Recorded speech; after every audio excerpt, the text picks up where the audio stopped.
आज हम बात करने जा रहे हैं महादेव के उस सबसे बड़े रहस्य की, जिसके बारे में लोग हजारों सालों से सुनते आए हैं, लेकिन उसकी गहराई को बहुत कम लोग समझ पाए हैं।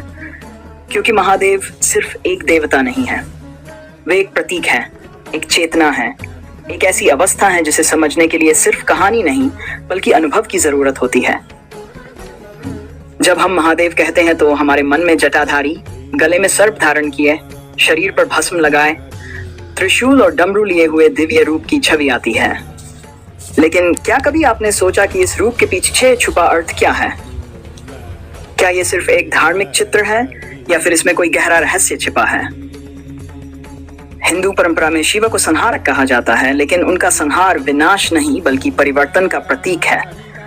क्योंकि प्रकृति में हर अंत एक नई शुरुआत की तैयारी होता है। जैसे रात खत्म होती है तो सुबह होती है, जैसे पतझड़ के बाद बसंत आता है, उसी तरह शिव पुरानी ऊर्जा को समाप्त करके नई ऊर्जा का मार्ग खोलते हैं। महादेव का सबसे बड़ा रहस्य यह है कि वे निराकार भी हैं और साकार भी। वे ध्यानमग्न योगी भी हैं और तांडव करने वाले नटराज भी।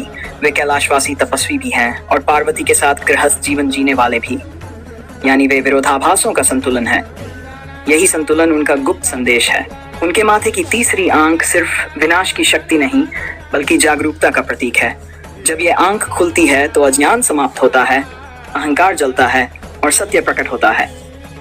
उनके गले का सर्प भय पर नियंत्रण का प्रतीक है, क्योंकि जो मृत्यु और डर को गले लगा लेता है उसे कोई भय नहीं हिला सकता।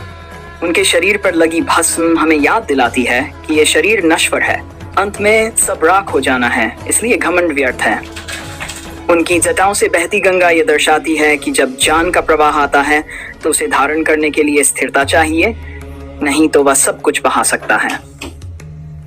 उनका नीलकंठ रूप हमें समुद्र मंथन की कथा की याद दिलाता है, जब उन्होंने विष पिया ताकि सृष्टि सुरक्षित रहे, और यही त्याग उनका असली वैभव है। लेकिन सबसे बड़ा रहस्य इन प्रतीकों से भी गहरा है। महादेव को आदियोगी कहा जाता है क्योंकि योग का ज्ञान सबसे पहले उन्होंने ही दिया। और योग का अर्थ है जुड़ना, स्वयं से जुड़ना, प्रकृति से जुड़ना, चेतना से जुड़ना। इसका अर्थ यह हुआ कि शिव बाहर की पूजा से ज्यादा भीतर की साधना का संकेत देते हैं। शिवलिंग को भी कई लोग केवल एक धार्मिक चिन्ह समझते हैं, लेकिन लिंग का अर्थ है प्रतीक, और शिवलिंग अनंत निराकार ऊर्जा का प्रतीक है, जो ये बताता है कि परम सत्य को किसी सीमित रूप में बांधा नहीं जा सकता। महादेव का सबसे बड़ा रहस्य शायद यही है कि वे किसी एक मंदिर, एक मूर्ति या एक कहानी तक सीमित नहीं है। वे एक अवस्था है जिसे साधना से अनुभव किया जा सकता है। जब मन शांत हो जाता है, जब इच्छाओं का शोर कम हो जाता है, जब अहंकार पिघल जाता है, तब भीतर जो स्थिरता और शांति प्रकट होती है वही शिव की अवस्था है। तांडव का अर्थ भी केवल क्रोध नहीं बल्कि ब्रह्मांड की ऊर्जा का नृत्य है, जिसमें सृष्टि और संहार एक साथ चल रहे हैं। महादेव हमें सिखाते हैं कि जीवन में संतुलन सबसे बड़ी शक्ति है। तप और प्रेम का संतुलन, शक्ति और करुणा का संतुलन, मौन और अभिव्यक्ति का संतुलन। अगर हम उनके रहस्य को एक वाक्य में समझे तो वह यह है कि शिव कोई बाहर बैठी हुई सत्ता नहीं बल्कि चेतना की वह ऊंचाई है जहां पहुंचकर मनुष्य अपने सीमित अहंकार से ऊपर उठ जाता है। इसलिए कहा जाता है हर हर महादेव, यानी हर व्यक्ति में वही दिव्यता छिपी है।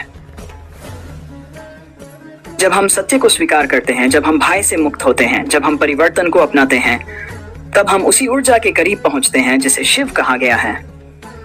शायद यही कारण है कि हजारों वर्षों बाद भी महादेव का आकर्षण कम नहीं हुआ, क्योंकि उनका रहस्य किसी कहानी में नहीं बल्कि मानव चेतना की गहराई में छिपा है।